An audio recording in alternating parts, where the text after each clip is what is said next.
Bueno, bienvenido. Este es un nuevo vídeo sobre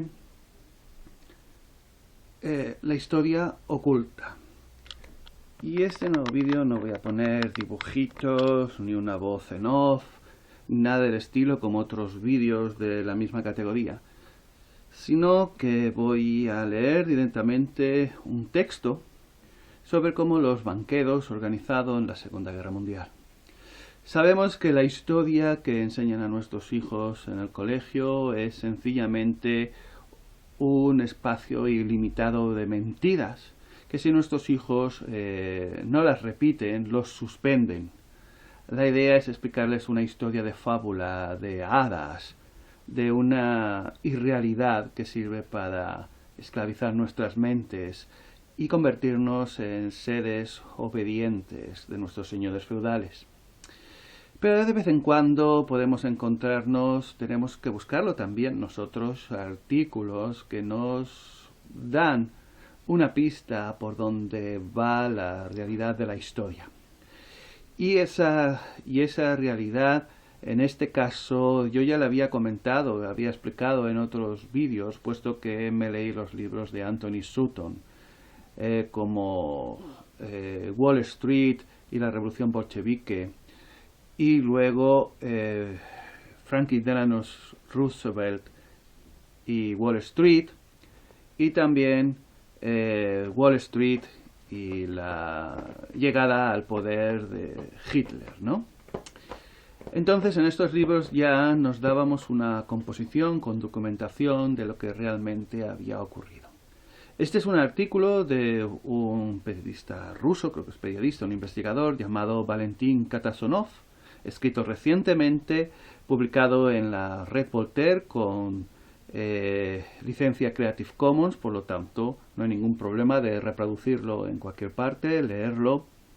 Yo lo he reproducido en mi web, en cronsubwordpress.com, en el apartado de Mirando tras el telón, que es donde suelo publicar este tipo de informaciones, y nos dice, voy a ir leyendo, y porque hay ciertas partes que, aunque coincido en el tono general, hay ciertas partes que yo puntualizaría con otras informaciones que yo tengo y que he encontrado por mí mismo, pero las iré puntualizando en el texto. Es un texto pues no muy largo y comienza así. En ocasión del 70 aniversario de la victoria sobre el nazismo, publicamos un estudio de Valentin Katasonov sobre el financiamiento del partido nazi y el rearme del Tercer Reich. El autor se basa en documentos publicados en 2012, que confirman que banqueros estadounidenses y británicos organizaron la Segunda Guerra Mundial, con la complicidad del presidente de Estados Unidos, Franklin Roosevelt, y el primer ministro británico Neville Chamberlain, y con la esperanza de acabar con la Unión Soviética. Aquí es donde comienzo a puntualizar, puesto que leyendo el libro de Wall Street y la Revolución Bolchevique, sabemos que Wall Street, estos mismos banqueros, también financiaron a la Unión Soviética. Entonces, no es que la idea fuera acabar realmente con la Unión Soviética. Yo he llegado a la conclusión de que la idea era y es acabar con el mayor número posible de personas y de esa parte continuar manteniendo su control y su poder. Yo no lo llamaría ni Primera Guerra Mundial, sino Segunda Guerra Mundial o Guerra Patriótica, como dicen los rusos, sino yo lo llamaría masacre masiva de seres humanos por parte de los pastores del rebaño. Pero bueno, continuamos porque es muy interesante, porque los datos dan ahí en el punto. Este estudio sugiere una serie de interrogantes que serán objetos de un próximo artículo. En el momento que lo encuentre, pues también lo publicaré en el blog. Podemos ver en el artículo, bueno, pues una foto del reflejo, pero en un lado tenemos a Hjalmar Schacht, ministro de Economía de Hitler, con su buen amigo Montagu Norman. Montagu Norman es una persona clave que ahora es desconocida, pero fue una persona clave a principios del siglo XX hasta mediados del siglo XX. Fue el gobernador del Banco de Inglaterra de 1920 a 1944. Uno de los culpables de primera fila a las órdenes del clan Rothschild de estas grandes guerras. Según los documentos del Banco de Inglaterra revelados en 2012, el oro de Checoslovaquia había sido depositado en Londres en una subcuenta a nombre del Banco de Pagos Internacionales, o el que yo llamo BIS, el Bank of International Settlements, pero a partir de ahora lo llamaremos BPI, Banco de Pagos Internacionales. Aquí hay otra curiosidad, otra puntualización, porque no explica de dónde viene este oro de Checoslovaquia. Y resulta que si, por ejemplo, leemos Wall Street and the Bolshevik Revolution, Bolshevik y la Revolución Bolchevique, o vemos algunos documentales que hay en YouTube sobre el tema, nos damos cuenta que este oro de Checoslovaquia procedía del oro de los zares de Rusia, puesto que resulta que en todo el caos que hubo entre el ejército blanco, el ejército rojo, las guerras civiles en Rusia después de la caída de los zares, parte del oro fue a caer a un ejército de los checos que estaba justo en ese lugar, lo recogieron y se lo llevaron a Checoslovaquia, para financiar su nuevo estado. Pero bueno, continuamos.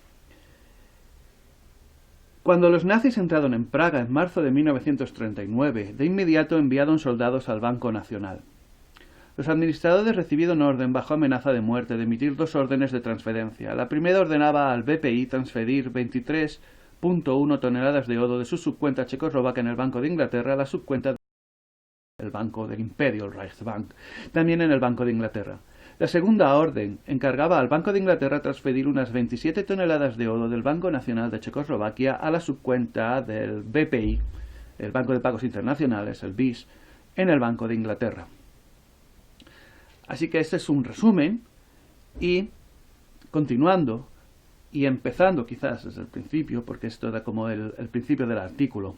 La Segunda Guerra Mundial no fue provocada por un rabioso Führer, líder en alemán, que se había apoderado de Alemania. La Segunda Guerra Mundial es obra de una oligarquía mundial, o más exactamente de los plutócratas anglo-estadounidenses, cuyos, añado yo, cuyos herederos continúan en el poder haciendo y deshaciendo. Utilizando instrumentos como la Reserva Federal de Estados Unidos y el Banco de Inglaterra, esos elementos comenzaron a preparar el siguiente conflicto de envergadura planetaria inmediatamente después de la Primera Guerra Mundial. Su blanco era la Unión Soviética. Aquí no estoy completamente de acuerdo, pero básicamente es esto. No hubo fin de la Primera Guerra Mundial, solo hubo un armisticio. Los años 20 y 30 fueron una pausa de rearmamiento para poder completar el desastre humanitario que fue la Primera Guerra Mundial y aumentar la cosa que consiguieron. Los planes Dawes y Young, la creación del Banco de Pagos Internacionales, la suspensión del pago por parte de Alemania de las reparaciones de guerra previstas en el Tratado de Versalles y la aceptación de aquella decisión por los exaliados de Rusia, las masivas inversiones extranjeras en la economía del Tercer Reich, la militarización de la economía alemana y las violaciones del Tratado de Versalles son etapas en el camino que conduce a la guerra. Un plan muy bien diseñado. Detrás de aquel complot se hallaban personajes claves, los Rockefeller, los Morgan, Lord Montagu Norman, gobernador del Banco de Inglaterra, y Hjalmar Schacht, presidente del Reichsbank y ministro de Economía del gobierno de Hitler. El programa estratégico de los Rockefeller y los Morgan era sojuzgar Europa económicamente, saturar a Alemania de inversiones y créditos extranjeros y empujarla a asestar un golpe mortal a la Rusia soviética para que esta última volviese al capitalismo en calidad de colonia. En realidad la Rusia soviética ya era una colonia de los Rockefeller, eso se puede leer en diversos libros. Continuamos. Montagu Norman, 1871-1950, desempeñó un papel importante como intermediario en el diálogo entre los medios financieros estadounidenses y los jefes de empresas alemanas. Hjalmar Schacht organizó la reconstrucción del sector vinculado a la defensa de la economía alemana. La operación de los plutócratas contaba con la cobertura que le ofrecían políticos como Franklin Roosevelt. Franklin Roosevelt, recordemos que es Frankie Delano Roosevelt, de la familia Delano, una de las familias principales de Estados Unidos en riqueza y poder. Neville Chamberlain y Winston Churchill. Todo el mundo, la historia oficial, recuerda las meteduras de pata del apaciguamiento de Chamberlain. Nunca fueron meteduras de pata. Iba en esa dirección. En Alemania, los ejecutores de aquellos proyectos eran Hitler y Hjalmar Schacht. Según varios historiadores, Hjalmar Schacht desempeñó un papel más importante que Hitler, pero se mantenía en la sombra. Al término de la Primera Guerra Mundial, el Plan Dawes tenía como objetivo comprometer la Triple Entente y cobrar las reparaciones de guerra que debía pagar Alemania. El Plan Dawes, Dawes creo que debe referirse porque parece que hay un error en la VW, propuesto por el comité presidido por Charles G. Dawes, designaba un intento realizado en 1924 por resolver el problema de las reparaciones de guerra que estaba minando la política internacional desde el fin de la Primera Guerra Mundial y la firma del Tratado de Versalles. Reticente, Francia cobró más del 50% del monto de las reparaciones. Entre 1924 y 1929, Alemania recibió 2.500 millones de dólares de Estados Unidos y 1.500 millones de Gran Bretaña en el marco del Plan Dawes. Son sumas considerables que corresponden a 1.000 millardos de dólares actuales. Hermann Schacht desempeñó un papel activo en la aplicación del Plan Dawes. En 1929 resumió los resultados del plan declarando que Alemania había recibido en 5 años más préstamos extranjeros que Estados Unidos en los 40 años anteriores a la Primera Guerra Mundial. Por consiguiente, en 1929 Alemania se había convertido en la segunda potencia industrial a nivel mundial por delante de Gran Bretaña. Durante los años 1930, Alemania siguió obteniendo inversiones y préstamos. Redactado en 1929 y adoptado oficialmente en 1930, el denominado Plan Dawes era un programa tendiente a garantizar el pago de las deudas de guerra que Alemania debía pagar al término de la Primera Guerra Mundial. Fue presentado por el comité presidido en 1929 a 1930 por el industrial estadounidense Owen D. Young, fundador y primer presidente de la RCA, la Radio Corporation of America. La RCA. En aquella época, Young era también miembro del Consejo de Administración de la Fundación Rockefeller y había sido además uno de los representantes implicados en un dispositivo de rediseño de las reparaciones de guerra, el Plan Dawes de 1924. Son los mismos amiguitos, un círculo completo. Según el plan, el Banco de Pagos Internacionales fue creado en 1930 para que Alemania pagase las reparaciones a los vencedores. En realidad, el dinero tomó un camino muy diferente, salió de Estados Unidos y Gran Bretaña para aterrizar en Alemania. El capital de la mayoría de las empresas alemanas estratégicamente importantes era parcial o completamente estadounidense. Una parte estaba bajo control de los inversionistas británicos. Los sectores como las refinerías de petróleo o el proceso de licuefacción de carbón de la economía alemana estaban en manos de la Standard Oil, perteneciente a los Rockefeller. Aquí hay una cosa muy importante.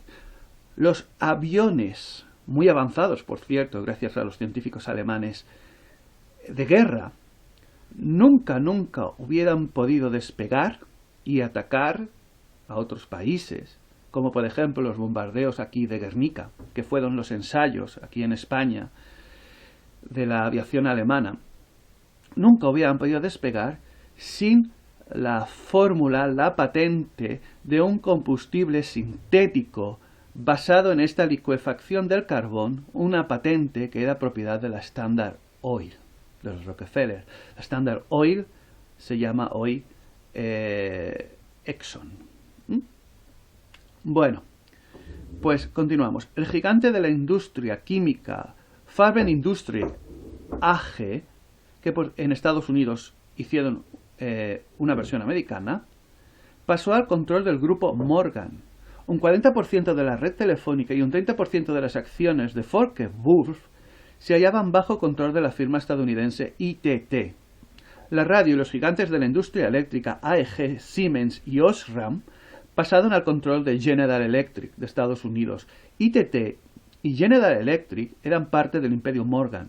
El 100% de las acciones de Volkswagen, recordamos, Volkswagen significa coche del pueblo, el orgullo del nazismo, pertenecía a Ford. El 100% de las acciones de la Volkswagen pertenecían a Ford, también de Estados Unidos. En el momento de la llegada de Hitler al poder, el capital financiero estadounidense controlaba, como vemos, prácticamente todos los sectores de importancia estratégica de la industria alemana. Refinerías de petróleo, producción de combustible líquido a partir del carbón, química, construcción de vehículos automotores, ingeniería eléctrica, radio, así como gran parte de la industria de construcción mecánica. 278 empresas en total. Los grandes bancos alemanes, como el Deutsche Bank, el Dresdner Bank, el Donat Bank y otros, se hallaban bajo control estadounidense. ¿Podemos entenderlo? Puesto que todos los gobernantes son colocados por los banqueros. En Alemania, si los banqueros y los industrialistas colocaron a Hitler y esos banqueros industrialistas pertenecían a Estados Unidos, entonces, ¿quién colocó a Hitler en el poder? No fue el pueblo alemán. El 30 de enero de 1938, Hitler se convertía en canciller de Alemania. Pero antes, los banqueros estadounidenses habían estudiado muy cuidadosamente su candidatura. Hjalmar Schacht había viajado a Estados Unidos durante el otoño de 1930 para hablar de aquella nominación con varios colegas estadounidenses. La designación de Hitler fue aprobada finalmente durante una reunión secreta de personalidades de las finanzas en Estados Unidos. En 1932, Schacht pasó todo el año convenciendo a los banqueros alemanes de que el mejor candidato al cargo de canciller era Hitler, y lo logró. A mediados de noviembre de 1932, 17 de los más poderosos banqueros e industriales alemanes dirigieron al presidente Hindenburg una carta exigiéndole que nombrara canciller a Hitler. Eso fue el fin de lo que se llamó la República de Weimar. La última reunión de trabajo de los financieros alemanes previa a la elección tuvo lugar el 4 de enero de 1933 en Colonia, en la residencia del banquero Kurt von Schröder. El partido nazi llegó al poder inmediatamente después. Las relaciones financieras y económicas de Alemania con los anglosajones se hicieron entonces aún más estrechas. Hitler anunció inmediatamente su negativa a pagar las reparaciones de guerra. Puso en duda que Inglaterra y Francia pudiesen pagar sus propias deudas acumuladas durante la Primera Guerra Mundial a Estados Unidos. Se reunió con el presidente Franklin Roosevelt y con los grandes banqueros estadounidenses para pedir una línea de crédito por $1.000 millones. En junio del mismo año, Hjalmar Schacht viajó a Londres para entrevistarse con Montagu Norman.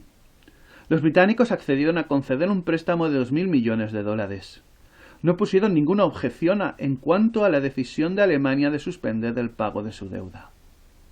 Según algunos historiadores, Estados Unidos y Gran Bretaña se mostraron tan complacientes porque desde 1932 la Unión Soviética había implementado su plan quinquenal de desarrollo económico tendiente a alcanzar nuevas metas como potencia industrial. En el sector de la industria pesada habían surgido miles de empresas y la dependencia de la Unión Soviética en materia de importación de productos industriales había disminuido considerablemente.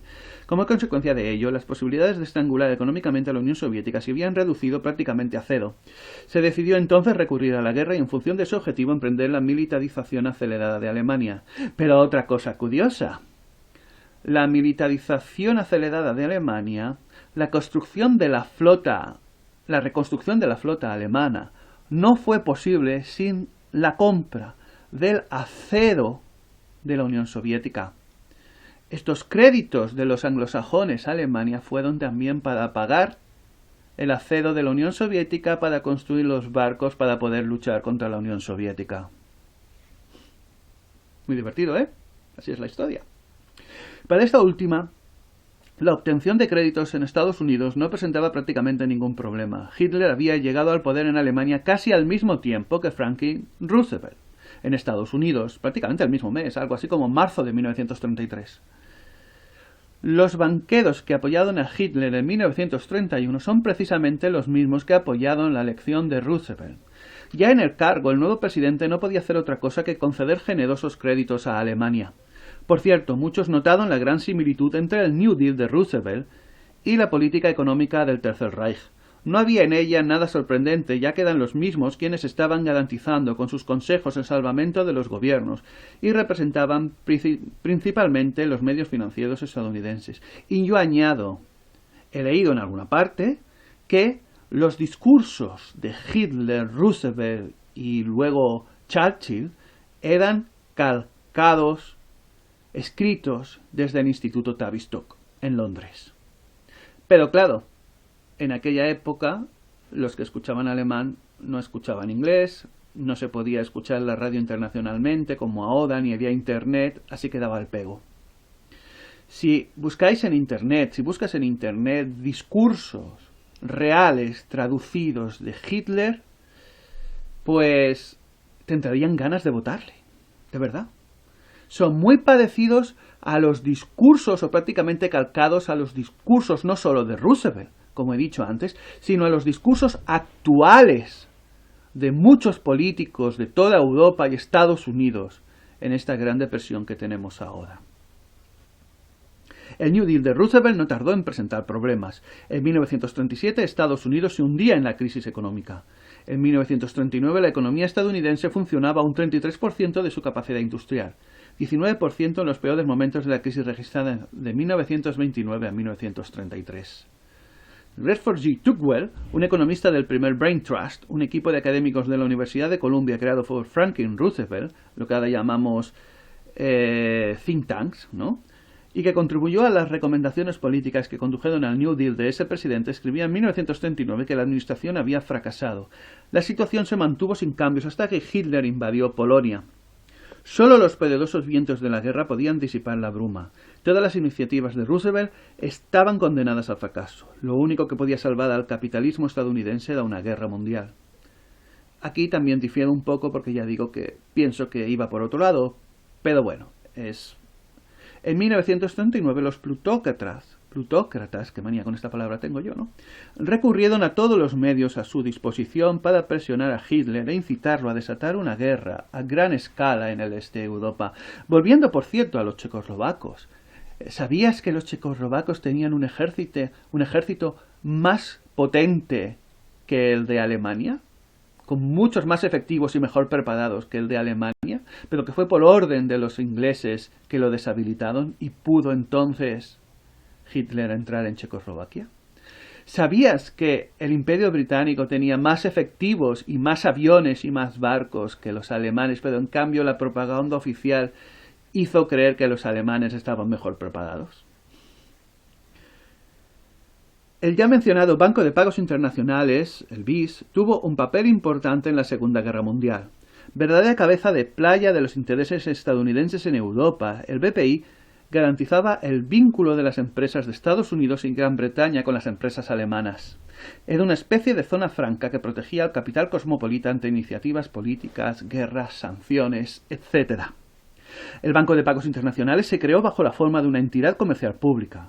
Su inmunidad ante interferencias gubernamentales y, por ejemplo, los impuestos estaba garantizada por el Acuerdo Internacional firmado en La Haya en 1930. Recuerdo que este banco todavía existe, con sede, si no me equivoco, en Basilea, en Suiza, y es el banco central de los bancos centrales.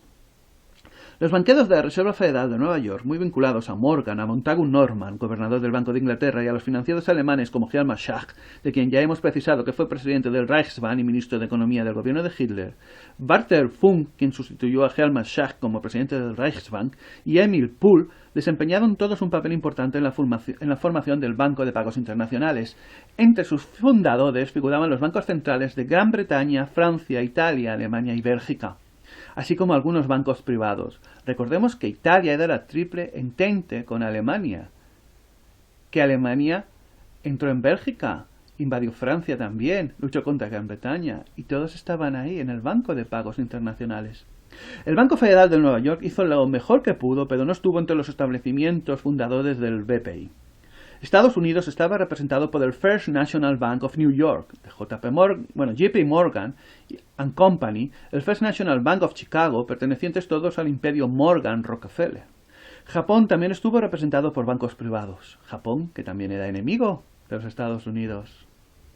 En 1931 y 1932, 19 bancos centrales europeos se unían al Banco de Pagos Internacionales. Gates W. McGarrah, banquero del clan Rockefeller, fue el primer presidente del Consejo de Administración del Banco de Pagos Internacionales. Luego fue reemplazado por Leon Fraser, representante del clan Morgan. Durante la guerra, el presidente del BPI fue Thomas H. McKittrick, de Estados Unidos. Quiero recordar aquí que lo que llamamos clan Morgan, el Morgan era un agente de los Rothschild en Estados Unidos.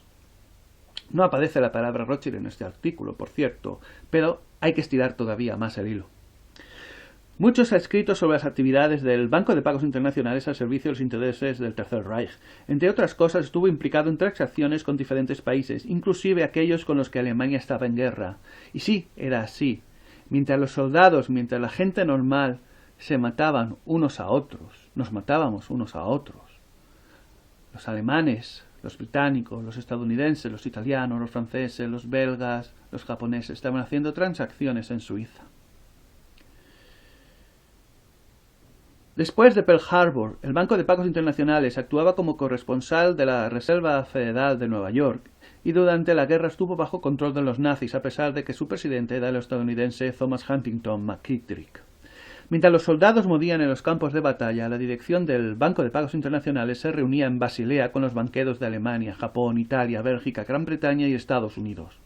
Los representantes de las potencias beligerantes trabajaban tranquilamente en un clima de comprensión mutua, en el oasis de paz suizo. Fue en Suiza donde Alemania depositó, para mantenerlo a buen recaudo, el oro del que se había apoderado en los 4 puntos cardinales de Europa. En marzo de 1938, cuando Hitler se apoderó de Viena, parte del oro de Austria había sido transferido a las cajas fuertes del Banco de Pagos Internacionales.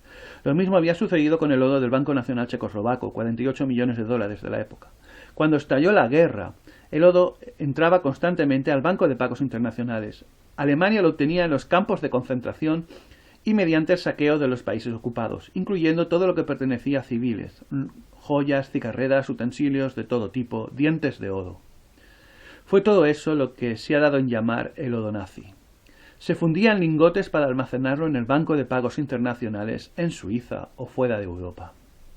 En su libro Trading with the Enemy, an Expose of the Nazi-American Money Plot, Comerciando con el enemigo, una exposición del plan de dinero nazi-americano, 1933-1949, Charles Heichmann, o Higham, una cosa así se pronuncia, Higham o algo así, escribe que durante la guerra los nazis transfirieron 378 millones de dólares a las cuentas del Banco de Pagos Internacionales. Es importante mencionar el oro de Checoslovaquia, como ya hemos mencionado antes también. Algunas informaciones han salido a la luz después de la apertura de los archivos del Banco de Inglaterra en 2012. En marzo de 1939 Alemania ocupaba Praga. Los nazis exigieron 48 millones de dólares de las reservas nacionales de oro. Estos fueron unos comandantes nazis al presidente y a los que eran del Banco Central de Checoslovaquia y mediante apuntándoles con las armas les obligaron a firmar las transferencias. Los checoslovacos pensaron que el Banco de Inglaterra nunca daría permiso para realizar esas transferencias, puesto que habían sido hechas mediante amenaza. Pero Montagu Norman sí que lo transfirió, puesto que para él los negocios eran los negocios y no le importaba cómo se hubiera realizado esa firma, aunque en realidad ese era el objetivo. Este hecho sí fue público en aquella época, fue un gran escándalo que llegó incluso al Parlamento británico. Pese a ello, nadie resultó detenido, ni juzgado, ni incriminado, ni investigado. Continuamos. Se le respondió que aquella suma ya había sido transferida al Banco de Pagos Internacionales. Por orden de Berlín, el oro fue transferido a la cuenta del Reichsbank en el mismo Banco de Pagos Internacionales. Posteriormente, el Banco de Inglaterra estuvo implicado en las transacciones efectuadas por orden del Reichsbank al Banco de Pagos Internacionales. Aquellas órdenes se transmitían a Londres. Por consiguiente, hubo complicidad entre el Reichsbank alemán, el Banco de Pagos Internacionales y el Banco de Inglaterra. En 1939 estalló un escándalo en Gran Bretaña cuando se supo que el Banco de Inglaterra ejecutaba las transacciones con oro checo según las órdenes no del gobierno checo sino de Berlín o de Basilea. Por ejemplo, en junio de 1939, 3 meses antes del inicio de la guerra entre Gran Bretaña y Alemania, el Banco de Inglaterra ayudó a los nazis a transferir hacia la cuenta de Alemania el oro equivalente a 440.000 libras esterlinas y a enviar parte del oro a Nueva York. Alemania garantizaba así la neutralidad de Estados Unidos en caso de intervención alemana en Polonia. Aquellas transacciones ilegales con oro checo se realizaron con el acuerdo tácito del gobierno de Gran Bretaña, que estaba perfectamente al corriente de lo que estaba sucediendo. El primer ministro británico, Neville Chamberlain, el ministro de Finanzas, Sir John Simon, y los demás responsables británicos de alto rango hicieron todo lo posible por ocultar la verdad, recurriendo incluso a la mentira más descarada al afirmar que el oro había sido restituido a su legítimo propietario, que nunca había sido transferido al Reichsbank.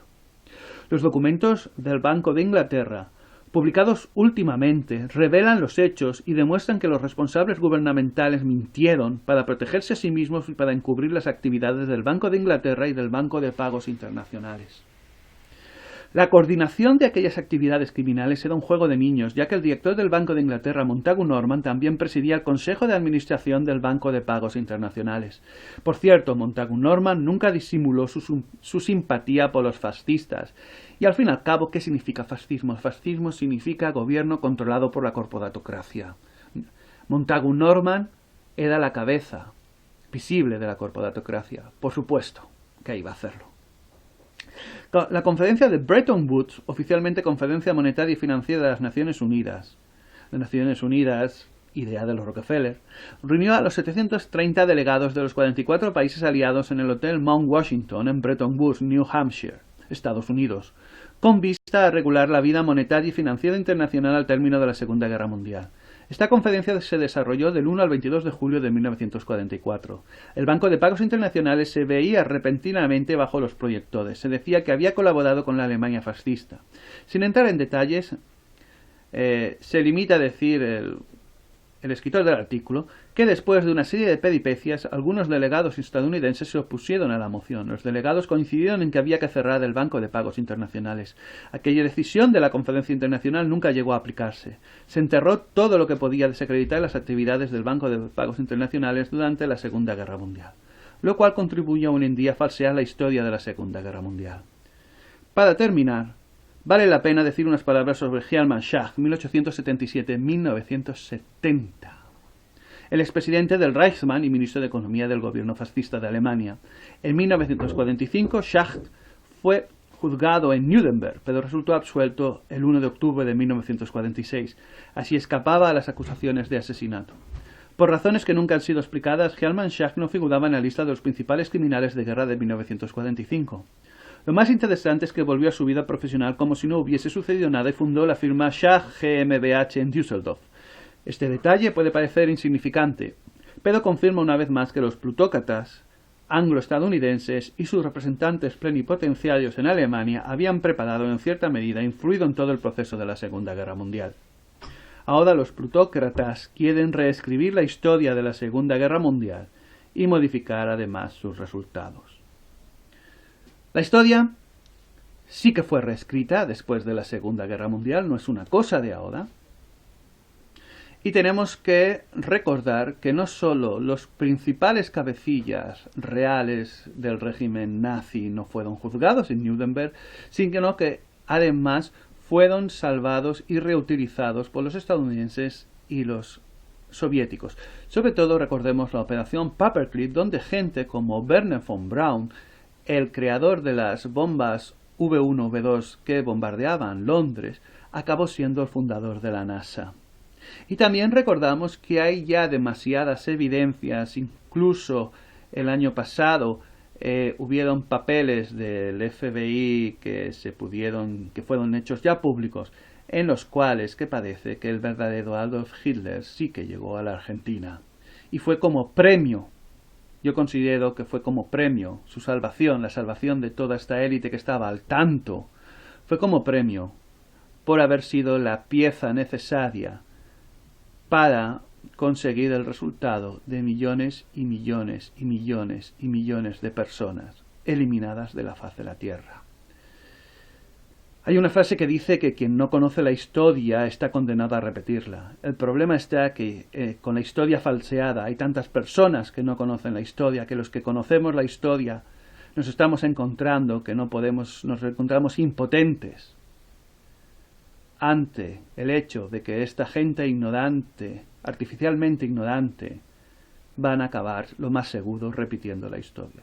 Pero en todo caso, saberlo nos sirve como vacuna para poder entender el presente y dónde nos están llevando todas estas pistas de lo que está ocurriendo en el presente. Quizás no existen ni bloque occidental ni bloque BRICS. Lo más probable es que, como ocurrió en el siglo XX, son dos partes de la misma moneda que nos quieren llevar a la destrucción de las personas normales, tal como ocurrió a nuestros antepasados hace 70 años. Muchas gracias por tu atención. Esto ha sido un vídeo de la historia oculta, la que no nos cuentan en los libros de historia de los colegios, ni nos contaron a nosotros, ni nos están contando a nuestros niños. Y espero que, que te haya servido para poder entender mejor el momento que estamos viviendo. Soy José Manuel Goch y nos encontramos en un siguiente vídeo. Te espero hasta entonces.